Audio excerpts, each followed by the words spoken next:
Mummy என்ன ready பண்ணிட்டு இருக்கீங்க? ஆமா. ஹாய் ஃப்ரெண்ட்ஸ், எல்லாம் என்ன பண்ணிட்டு இருக்கீங்க? எல்லாரும் பிரேக்ஃபாஸ்ட் ஆச்சா? எங்களது ஆச்சுங்க. என்னன்னுட்டு வீடியோ வந்துருச்சு. இப்போ மதியம் லஞ்ச் தான் என்ன செய்ய போறோம்னுட்டு அதுக்கு முன்னாடி வாட்டர்மெலன் வாங்கிட்டு வந்தோம். அதை கட் பண்ணி கொஞ்சம் பசங்களுக்கும் கொடுக்கலாம். இன்னைக்கு வீட்டில் இருக்கிறாங்க, நம்மளும் கொஞ்சம் சாப்பிட்டுடலான்னு. இந்த மாதிரி வெயிலுக்கு இதமாக நீங்களும் இதெல்லாம் வாங்கி கொஞ்சம் சாப்பிடுங்க. அப்போ தான் வெயிலில் தாங்கக்கூடிய சக்தி இருக்கும். மதியம் லஞ்ச் என்னது லஞ்சுக்கு என்ன பண்ண போகிறோம்னா ஆம்பூர் மட்டன் பிரியாணி பண்ணியிருக்கோம். இதில் வந்து கொஞ்சமாக நான் கொழுப்பு கறியும் எடுத்துருக்கேங்க. அது நல்லாயிருக்கும், டேஸ்ட்டாக இருக்கும் பிரியாணின்னு வாங்கியிருக்கேன். அதுக்கப்புறமா குண்டிக்காய் ஈரல் எடுத்துன்னு வந்திருக்கேன். சிக்கன் இது ஃப்ரை பண்ணிவிடுவேன்.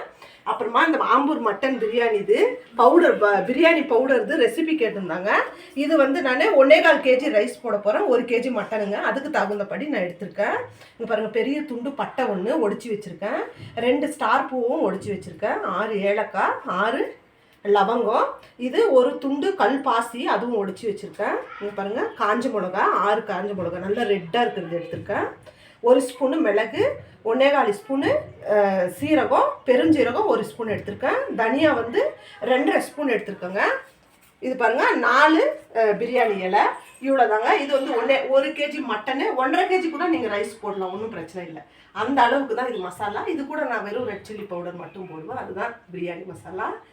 இன்னும் கொஞ்சம் ஐட்டம்லாம் சேரும் போடுது. அது என்னன்னுட்டு நம்ம லஞ்ச் வீடியோவில் பார்த்துடலாம்.